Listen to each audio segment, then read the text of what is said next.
Hi guys, so today's video is going to be a non-spoiler book review for Gardens of the Moon by Steven Erikson. I don't personally consider any of the things I'm going to talk about to be spoilers, but I know sometimes people have different definitions of what is and is not spoilery, so I'll go ahead and put at the bottom of the screen anytime I mention anything even remotely hinting at a spoiler, I'll put potential spoilers, so if you're very sensitive to them, you can go ahead and skip ahead to when it doesn't have that on the screen anymore. The premise for Gardens of the Moon is pretty vague, but it is essentially following a huge cast of characters who are in some way involved in the solidifying and the expansion of the Malazan Empire. Some of these characters are the ones that are trying to go out and ensure that the Malazan Empire is able to conquer other peoples, and then some of the characters are individuals in these other places who don't want to be conquered. So you get individuals on both sides, and anytime that happens, you, I think, will often get a very good setup for seeing the good and bad within various different characters. And that's definitely a pro, I think, for Malazan. That said, I do agree with the criticism that I see for this book, which is that there are a lot of perspectives, and I don't know if that served the story the best, because not that there is anything wrong with having a lot of perspectives. I personally love a huge cast of characters and stories.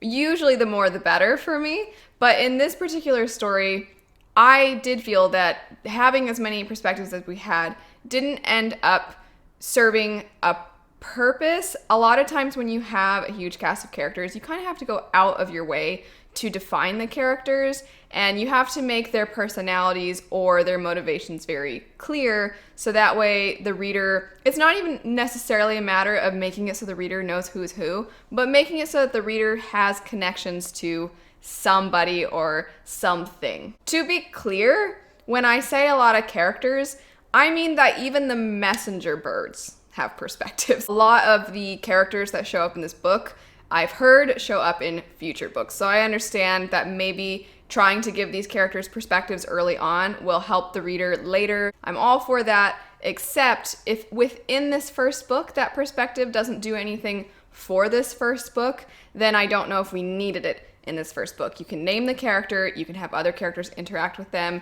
have feelings toward those characters, and then that can serve as a means of letting the reader know who that is for recall purposes, but I don't know that the messenger birds, I don't know that they really needed perspectives. I kind of sensed that within this first book, Steven Erikson was sort of playing around with what form of third-person point of view he wanted to use. So at times we have third-person limited, third-person deep, and then there are times when we slip into third-person omniscient, and then there are times when I don't think it was meant to be third-person omniscient, but it ended up being, and that is head hopping. And that's often, if you look up head hopping, it's usually considered a negative thing in writing. And for those of you who are completely unfamiliar with it, it's when you have a story that is supposed to be third person limited, but randomly in the middle of a scene, you will all of a sudden be in somebody else's head.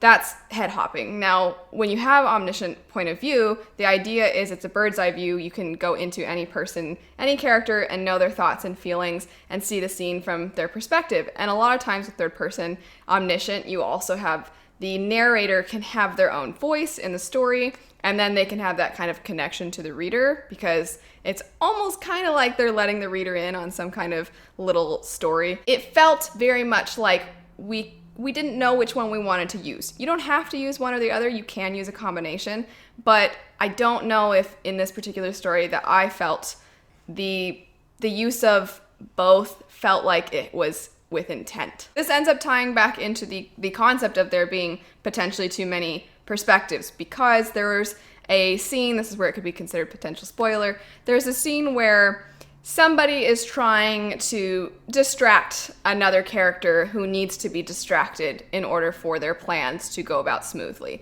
And this particular scene is from the perspective of the person who is being distracted, and that is not anywhere close to being one of our main characters. The person doing the distracting is a character that is sort of kind of a main/side character. So I would have thought that that scene would have been better suited from that character's point of view, especially because once everything is done in the scene, we then do go to that character's point of view, and you get their reaction to how they feel about what they just did. And I actually think I would have had so much more of a connection to the character had I been with them the entire time. If I'd been with them and I could have seen them initially thinking, oh, I'm having fun with this distraction, this is cool, and then afterwards them being like, actually that wasn't so cool, I don't feel so good about that. If I had seen that in them, or if maybe the entire time I had seen them having these warring thoughts within them about what they were doing, I would have felt so much more of a connection with them. The particular scene that I mentioned, that is not the only time that happens. The idea of head hopping occurs at a pretty emotional moment for one of our characters where they see somebody, they think this person is dead, and they are having a very strong reaction to it, and then all of a sudden you go into the head of a different character. And once again, that is a moment where it just feels like you should just embrace omniscient if you want omniscient, but because it only happens here and there, it ends up not feeling like it was intentional, or it detracts from the emotion of the scene. I have seen some people criticize the characters in this story for not having a lot of personality, and I think part of I don't want to say problem, but I think part of what contributes to that feeling is that so many of the characters have a specific trait that kind of defines them in a lot of ways, and that would be this idea of begrudging loyalty. Because a lot of the characters are involved in the military in some fashion, you end up having characters that don't really want to do these things, but they do it because they're just so loyal. And you have the characters that are in command doing these things, and then you'll have characters under their command who think, ugh, do we have to do this? We should just try to get our higher up to abandon, but he deserves our loyalty, we'll follow him. And then so technically those characters are also begrudgingly loyal, and I think it can be a little bit tricky when so many of the characters have that trait to feel a specific distinction between them. I do think as you read the story, you do catch hints of their characters' personalities. There are a lot of them, so you don't get that through a lot of time, but within the scenes, you can start to pick out, okay, that character is kind of gruff, and this character they're remorseful. You start to pick up on those things, but it is very subtle. Because so much of the characterization is so subtle, it did make the occasional really emotional scene really emotional to the point sometimes where I just felt like the characters were being dramatic. It happened a few times. There are some characters that I think after a while you realize, okay, I guess they're just that way. There are certain characters that sort of immediately feel a connection to their companions and feel very trustful of them within an hour. And then all of a sudden, if anything is to happen to those characters, they feel really strongly about it. And for me, I think I would have not quite found those scenes so dramatic had I spent more time in the character's head, or maybe felt that I got to see the characters interacting more often and they literally had more time together. But it didn't happen too often. It's just that because so much of the story is so subtle and nuanced, it did make the occasional scene feel really over the top. Kind of along these same lines of the idea that sometimes because some things are so subtle, it makes the more obvious things feel really extreme.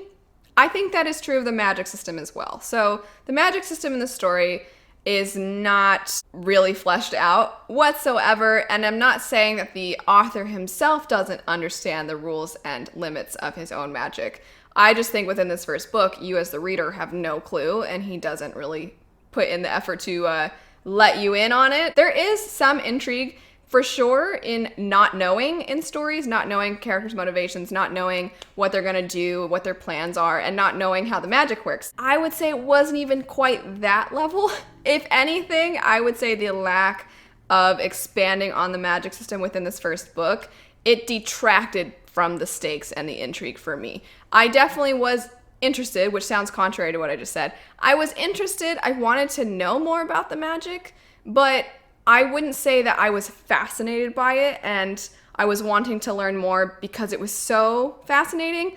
I would say I want to learn more so that I could feel more of a connection to what was happening or feel like I understood the stakes. There's a moment in the story where somebody is talking about the power that a certain character just displayed, and the character says, "Is that even possible?" And I couldn't help but think, bro, I feel you. There are, of course, stories where there is going to be a character that defies everything that everybody thought they knew about magic. And that's not what this is either.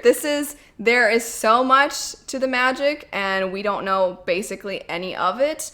And then it makes it so that when our characters are faced with an intense situation and they are fighting and they're thinking, oh my gosh, I'm gonna die. Sometimes they do die, but then they come back because that's a thing. And they're like, oh, I guess I'm back now. Other characters will have certain situations where they think, there's no way we're gonna get out of this. This is impossible. And then something that has never previously been mentioned in the story shows up. Things like that they just happen, and they're not referenced earlier. They're not alluded to or hinted at. And within this first book, if we're just talking about this first book, it's not fleshed out. If I had more of an emotional connection to the characters, I think I could be maybe more forgiving from an entertainment point of view for this, because if I feel really drawn to a character and I'm worried about them whenever things start getting crazy, then even if I have no idea what's happening with the magic, I'm still invested in that scene because I care so much about the character and I'm worried for them. Especially because if I don't know what's gonna happen, I'm especially worried because I'm like, anything can happen, I guess. Because I don't have that connection really to the characters, then I need to know, for my personal taste, I would prefer to know the rules and limitations a little bit more within this first story. So that way the fight scenes, even though I don't have a strong connection to the characters, they still feel like there are stakes. Or when two forces combine, because a lot of times in the story, you don't necessarily root for one or the other, it's just people on opposing sides, I will go into it feeling like, oh no, this is going to be so terrible for this character because that character can't withstand this thing over here with the magic. And we don't really get either of those things. For a lot of readers, there is a bit of appeal in knowing that you are going to try to be navigating this world alongside the characters. So if that's you, that's definitely what is going on in this first book. I do want to add though, a lot of people talk about how Erikson doesn't hold your hand throughout the story, and I think it's important to make a distinction here because he selectively holds your hand. There are scenes in the book where characters will just stop to give you a history lesson. For people that really, really like being thrown into a world and feeling like they have to kind of figure it out and they're not going to be just flat out told how everything works, I think you will find the concept of he doesn't hold your hand to be true, whereas people that don't like this story or who maybe don't like that approach, they're likely going to see that same thing as a lack of world building. Magic system, or lack thereof, depending on how you look at it, I do think that is part of world building. There are elements of the story that are, of course, part of world building also, and there are definitely things about the story that I think are worth giving props to, because this is a very unique world. I think Malazan is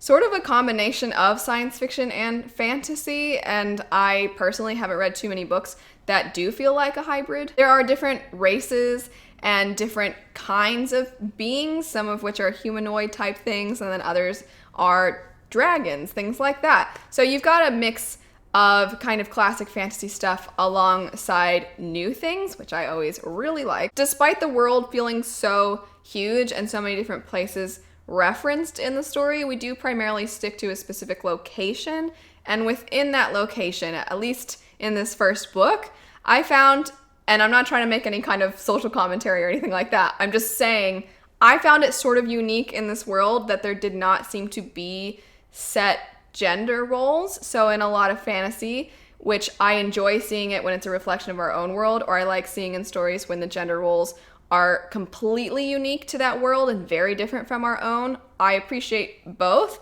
And in this world, it just felt like they were kind of blurred, and that a man being a man, a woman being a woman didn't really define anything. And it was actually really interesting to read because it meant that the dynamics between the characters weren't defined in any way by if it was a guy and a girl or two guys or two girls. Kind of being extra picky, I'm going to nitpick at one specific scene in the story where a female character is interacting with a male character, and the male character does make some remarks toward her about, oh, girls shouldn't be walking around with swords. Girls don't need swords.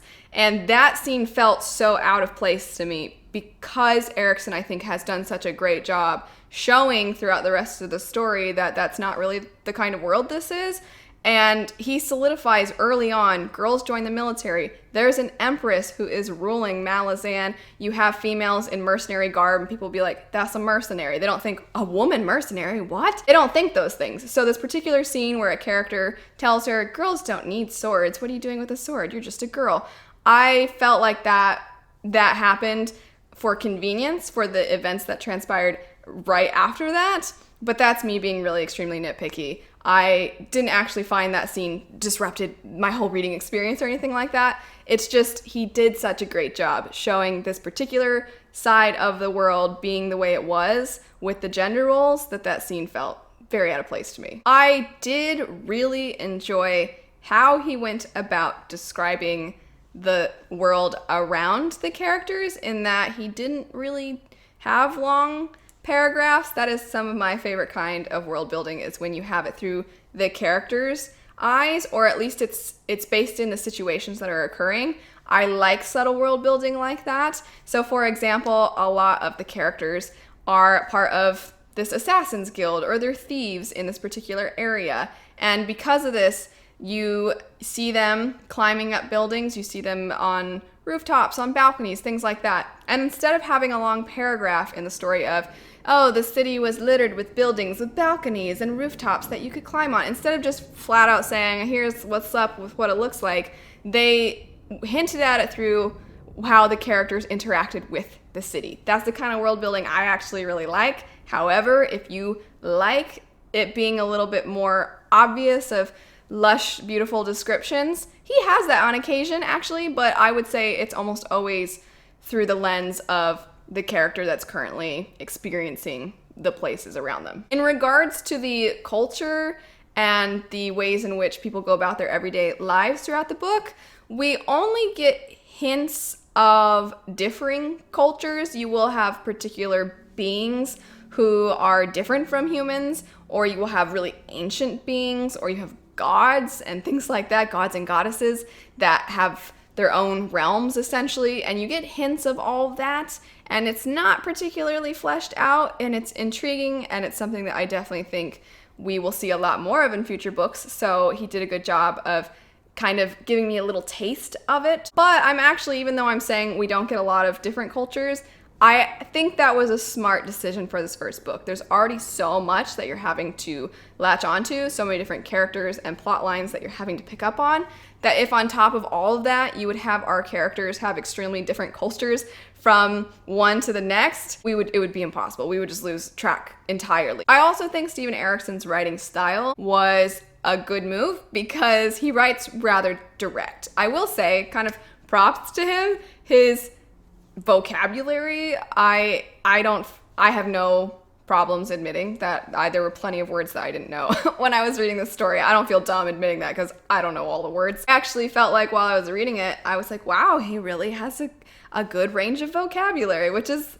I think, worth mentioning because there's a lot of books I read that they don't use a ton of unique words, and I appreciated that about this story. It definitely sort of made me feel like I was a kid again, and I was reading books in my school library system that were marked as like advanced. I know it sounds really stupid, but I am just applauding that part of the writing because I think it was really admirable. I also really appreciated that he did this while still having a very direct writing style. For my personal taste, I think that I always lean toward more direct writing styles. My husband usually likes the more flowery, poetic, somewhat dramatic writing styles. But in this particular story, sometimes that kind of a style of writing, it takes advantage of metaphor and simile and hyperbolic terminology, and I don't think that would have worked so well with this story because, again, there's so much to this world that you're already having to grasp that if he made metaphors and similes on top of everything else, then there would be this sense of, wait a second, is he actually saying that's what it's like? Because there's so many things in this world that are possible, and I don't know now. There were a couple of times in the story that, because Erikson's writing style it takes advantage of good vocabulary, and because it is written in a way that feels so advanced, that when he had things that weren't like that, it's maybe stuck out a little bit more than it would have had I been reading it from a different author's works. An example of this would be, there's a couple of scenes where the characters are communicating with each other and they use each other's names in excess. There's one in particular where it was almost every single time the character spoke, they used the other character's name. Perhaps the editor should have caught that, so maybe that's not really something that's fair to place on Erikson. But there were times where, you know, it was like, yes, Perrin, I think that's true. Perrin, you know what? And I'm like, I know his name's Perrin. Also, pretty early into my reading of this, I started to feel that this perhaps was not intended to be a novel. And I looked into it, and it was originally intended to be some form of a film adaptation. And it feels that way in this first book. You hear a lot when people talk about writing, show, don't tell, show, don't tell. Erikson certainly doesn't tell you very often, so I think his intention is to show you, but the way he chooses to show you is not what we're used to seeing. Usually when you think of show, don't tell, you think of, instead of telling the reader so-and-so is angry, you show them their physical bodies and how that is depicting their anger. Whereas in this story, Erikson, I wouldn't say, spends a whole lot of time describing how people are physically responding to things. He usually just has people react to things, and people will be talking and then something happens and then they immediately react. And how they react will tell you a little bit about their personality or their capabilities. I think this kind of ties back into earlier when I was saying that every now and then certain things felt a bit extreme, because you don't get that lead up. You don't get the, oh, this person's brows are furrowed and their eyes are narrowed. You don't really get that so much. You just get, all of a sudden, they're like, let's duel, let's fight. And you're like, geez, where this escalated so quickly. I don't think that this would have been any kind of an issue had it been in its original format, which would have been some form of a film adaptation, because the actors would have done all of that themselves and you would have seen it. But what you would have seen in their expressions and in their body language and demeanor, that's still not given to us, and you're just given the scene. And that's why I do think there are certain instances where this definitely felt like it was intended to be a visual thing. Overall, if you have been interested in picking up Malazan, but you've heard a lot of people say, oh, it's so difficult, or it's so confusing, or he doesn't hold your hand, it's really a book that you have to think and pay attention to. And that's not for everybody. If you've seen a lot of that sort of talk around the story, it's not that the world isn't big. It's not that there isn't some moments of, hey, what is even going on right now? It's just that it's the beginning. I think that's the biggest thing, is that this is very obviously the beginning of a story that is going to be epic in scope. However, I don't think that in saying it's just the beginning is an excuse for some of the maybe lack of development in certain things. It's all a matter of preference and perspective. So when people say, hey, there's a ton of characters in this story and I don't feel that connected to them, for people to have the response of, well, it just might be too much for you. When people say things like that, it isn't true. For some people, yeah, maybe you don't want to read a book with tons of characters, but I think it's important to recognize that it's kind of like the blueprint for a story. The blueprint, nobody looks at I don't think too many people look at a blueprint and they're like, wow, that blueprint just blew my mind. I don't think too many people do that. You see a beautiful house, you see a beautiful building, and you're like, wow, that's amazing. You get inside it and you see all of the beautiful intricacies within the building, but the blueprint itself is a terrible analogy. The blueprint itself, however, doesn't generally evoke strong emotions in people. You don't feel connection to a blueprint. You don't want to take a picture of the blueprint. You do want to take a picture of the final product. And a lot of times you can see what it's going to be as it's being built. I really went hard with this analogy because I'm just trying to say that if you're wanting to pick up this book, yes, it's big. Yes, at times there are moments where you have no clue what's going on or things just happen out of nowhere. However, it's not because you're dumb, and it's not because somebody it's only for epic fantasy fans, because it's not. It's not actually that difficult. It's just that this first book, there are certain elements of it that are so clearly the start, and we don't get a ton of it fleshed out. This is a very random last little tidbit to mention for this book, but for those of you who really like audiobooks, I do think that the narrator was really fantastic. I went back and forth between reading it and listening to the audiobook.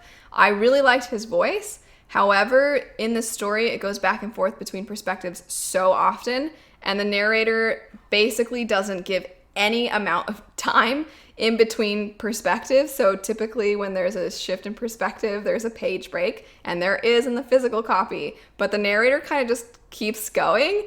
And that was actually the most difficult thing about this story for me, because I was like, wait a second, we're here now? And then I was like, oh, okay, they just didn't give me a sec to adjust, because usually narrators do.